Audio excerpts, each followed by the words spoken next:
تبارك الذي نزل الفرقان على عبده ليكون للعالمين نذيرا. السلام علیکم ورحمۃ اللہ وبرکاتہ.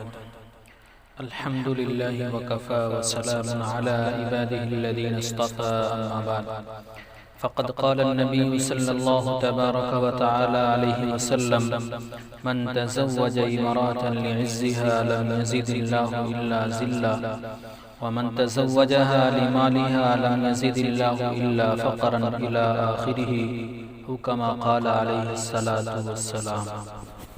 ہر شہر ہر گلی میں ہے چرچا جہیز کا، ہر شہر ہر گلی میں ہے چرچا جہیز کا، دنیا میں ہے یہ رواج چرچا جہیز کا.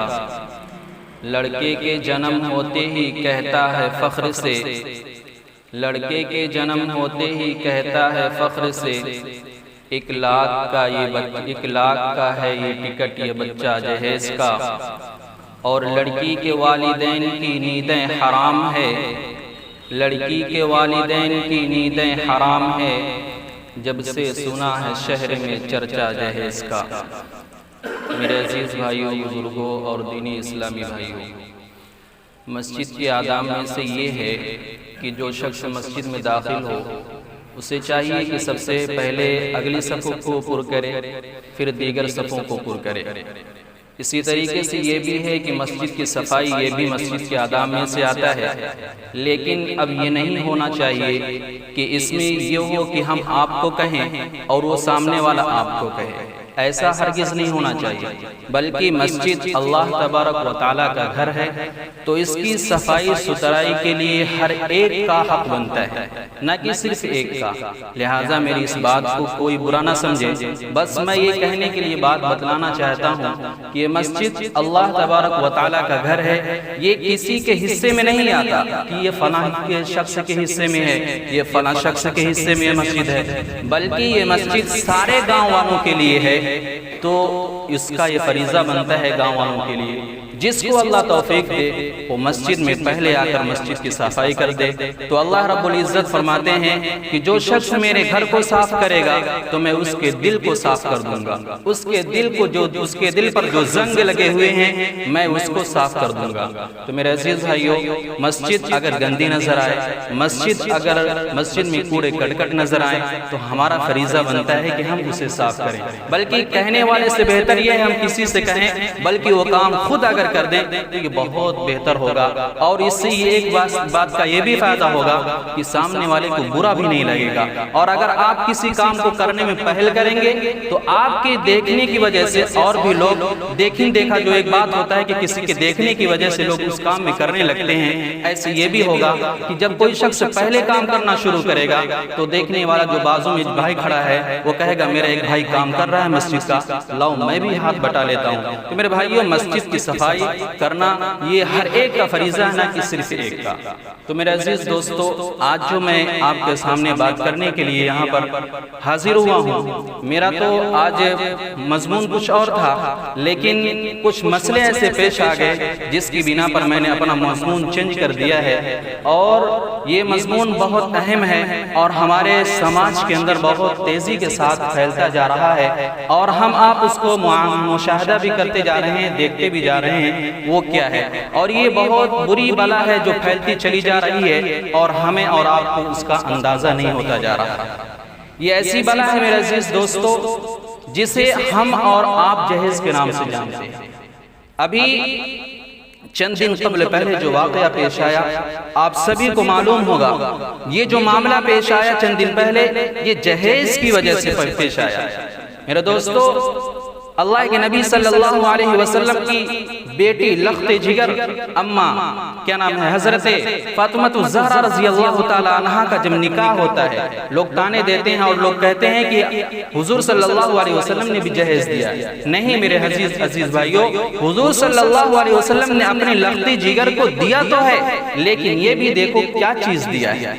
ہم تو اپنے بیٹی کو بہت ساری چیزیں دیتے ہیں، ہم تو اپنے بیٹی کو پورے ٹرک لال کر دے دیتے ہیں. کبھی ہم نے یہ سوچا ہے جو غریب جو غریب گھر ہے ہمارے بازو میں، اس کے دل پر کیا گزر رہی ہوگی؟ میرے دوستو، غریب گھرانے میں جب کسی غریب کے گھر میں کوئی بچی پیدا ہوتی ہے تو اسی دن سے جب وہ بچی جنم لیتی ہے تو اس دن سے ماں باپ کی نیندیں حرام ہو جاتی ہیں، ماں باپ چین سکون ان کا ختم ہو جاتا ہے۔ وہ جب بچی پیدا ہو جاتی ہے اور بڑی جب ہو جاتی ہے، ادھر چڑھتی ہوئی جوانی ہوتی ہے اس کی، اور ادھر پڑوسیوں کے چیمے گوئیاں ہوتی ہیں، ان پہ تان و تشنی کیا جاتا ہے۔ اور اسی طریقے سے جب یہ پھول کلی جیسے بچی کو سجانے کے لیے یہ غریب ماں باپ کسی رشتے کو تلاش کرتے ہیں، کسی رشتے کو تلاش کرنے کے لیے باہر ڈھونڈتے ہیں، باہر نکلتے ہیں، تو کیا ہوتا ہے؟ لوگ یہ پوچھتے ہیں اچھا یہ بتاؤ بھائی جہیز میں ہمیں کیا دیں گے، جہیز میں ہمیں کیا ملے گا؟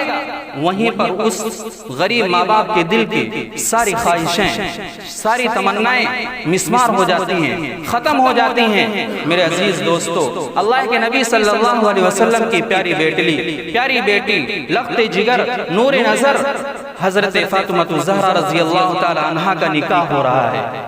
یہ کون سی فاطمہ ہے؟ یہ عام فاطمہ نہیں ہے، ہمارے گاؤں کی کوئی فاطمہ نہیں ہے، کسی شہر کی فاطمہ نہیں ہے، کسی قصبے کی فاطمہ نہیں ہے، بلکہ وہ فاطمہ ہے جس کے بارے میں حضور پرنور صلی اللہ علیہ وسلم نے ارشاد فرمایا تھا۔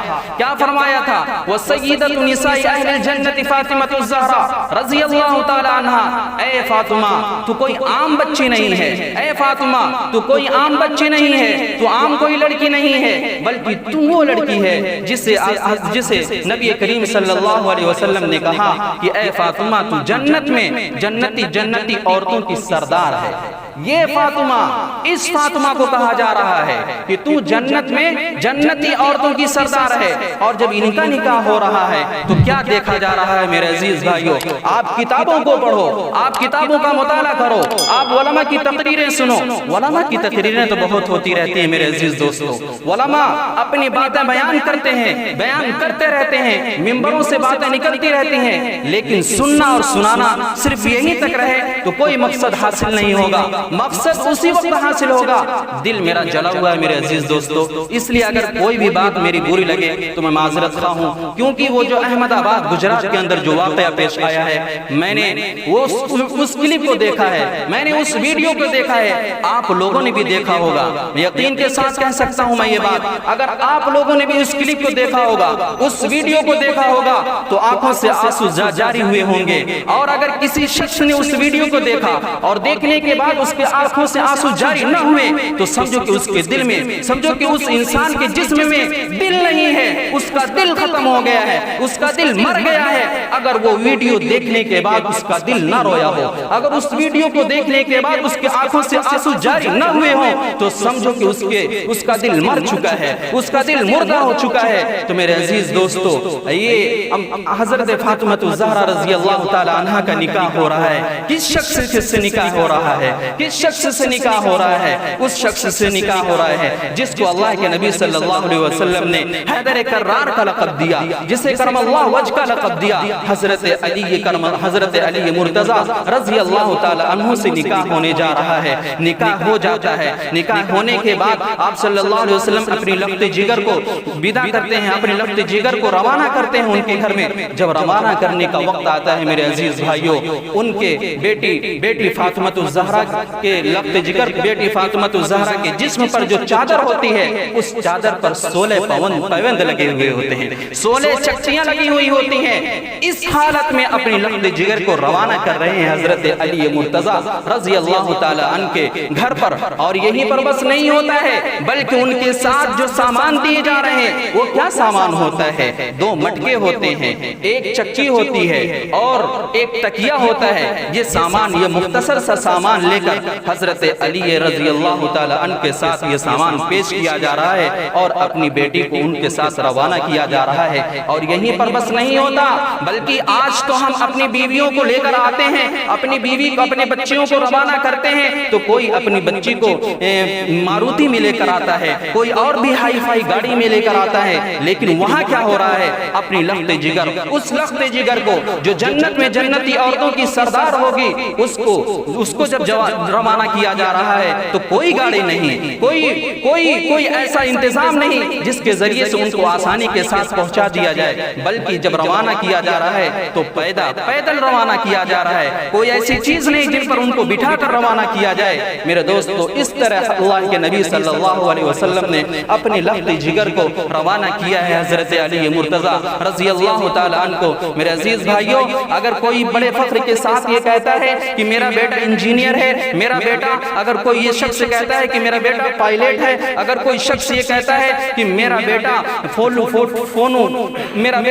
فونو ٹیلی گرافی آپریٹر ہے، اسی طریقے سے اور بھی بہت ساری چیزیں بیان کرتا ہے، تو میں یہ بتانا چاہتا ہوں اگر کوئی شخص یہ کہتا ہے کہ میرا بیٹا انجینئر ہے تو حضرت علی مرتضیٰ رضی اللہ تعالیٰ عنہ کون تھے میرے عزیز بھائیوں؟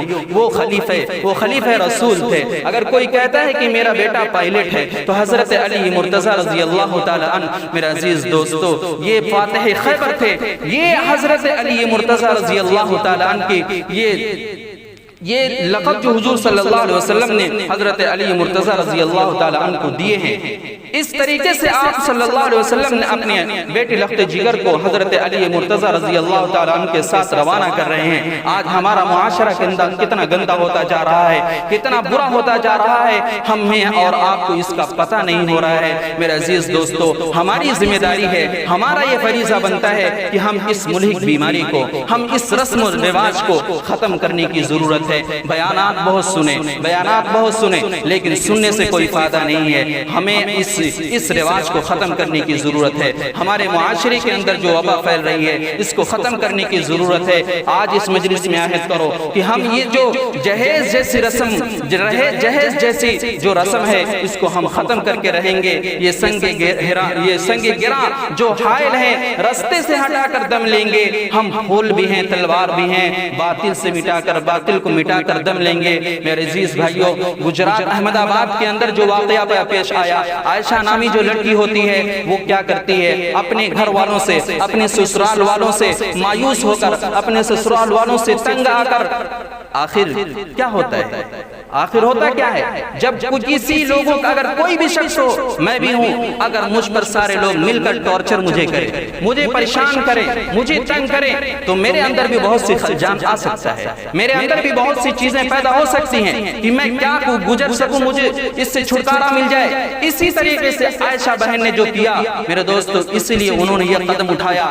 خیر، عائشہ کی نظر میں وہ صحیح قدم تھا، لیکن ہماری نظر میں وہ بہت ہی غلط قدم تھا۔ میرے دوستو، اسلام کے اندر خودکشی کرنا بہت ہی بڑا گناہ ہے۔ اللہ کے نبی صلی اللہ علیہ وسلم نے فرمایا، اللہ تبارک و تعالیٰ نے جو تمہیں زندگی عطا کی ہے یہ بہت بڑی قیمتی زندگی ہے، اگر اس قیمتی زندگی کو خود ضائع کرو گے، یعنی کہ خودکشی کر کے اپنے آپ کو ختم کرو گے، یعنی جس حالت میں اپنے آپ کو تم ختم کرو گے اسی حالت میں آپ کو مسلسل عذاب ہوتا رہے گا۔ ایک ہوتا ہے عالم دنیا، ایک ہوتا ہے عالم برزخ، یعنی کہ عالم برزخ میں آپ کو مسلسل اسی حالت میں آپ کو عذاب دیا جاتا رہے گا۔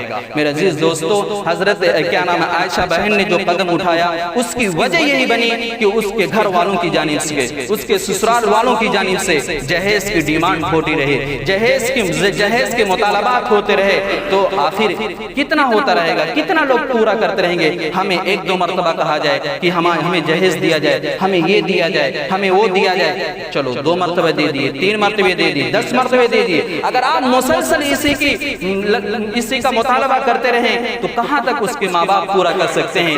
اس لیے اس بہن نے، اس عائشہ نے جو قدم اٹھایا، یعنی کہ سوسائڈ کر لی، احمد آباد گجرات کے اندر جو سابرمتی ندی ہے اس میں کود کر اس نے چھلانگ لگا دی اور اپنے آپ کو اس دنیا سے الوداع کہہ دیا۔ اس کلپ کو میں نے سنا ہے، اس کلپ میں وہ کہتی کیا ہے کہ یہ جو میں کچھ کرنے جا رہی ہوں اس کا کوئی ذمہ دار نہیں ہے، اس کا ذمہ دار میں خود ہوں۔ یہ بھی دیکھیے اس کی یہاں پر ایک عاجزی کہ وہ کہتی اس کا کوئی ذمہ دار نہیں ہے۔ اگر وہ چاہتی اپنے شوہر کو پھنسا بھی سکتی تھی، اگر وہ چاہتی اس کے شوہر کے گھر والوں کو پھنسا بھی سکتی تھی، لیکن اس نے کیا کہا کہ اس کا کوئی ذمہ دار نہیں ہے، میں خود اس کا ذمہ دار ہوں۔ میرے عزیز دوستو، ایسی بہت ساری بہنیں ہیں، ایسی بہت ساری عائشائیں ہیں۔ ایک عائشہ تو چلی گئی، ایک عائشہ تو چلی گئی، ایک فاطمہ تو چلی گئی۔ میرے عزیز دوستو، ایسی بہت سی عائشائیں ہیں، ایسی بہت سی بہنیں ہیں، ان کو بچانے کی ضرورت ہے، ان کو بچانے کی ضرورت ہے، ان کو محفوظ کرنے کی ضرورت ہے۔ ان کو کس طرح محفوظ کیا جائے؟ ان کو اسی طریقے سے محفوظ کیا جائے گا۔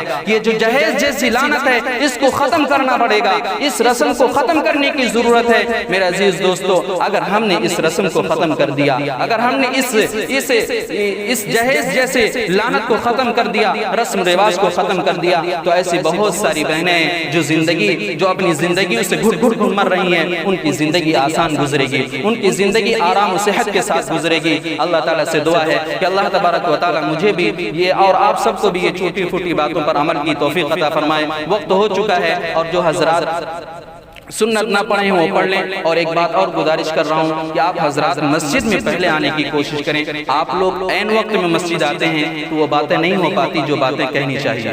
میرا پچھلے جمعے کے اندر گوئٹھا کے اندر میرا بیان تھا، تو میں وہاں پر پہنچا 12:50 پر۔ تو جب مسجد میں داخل ہوا تو دیکھا کہ مسجد کھچا کھچ بڑی۔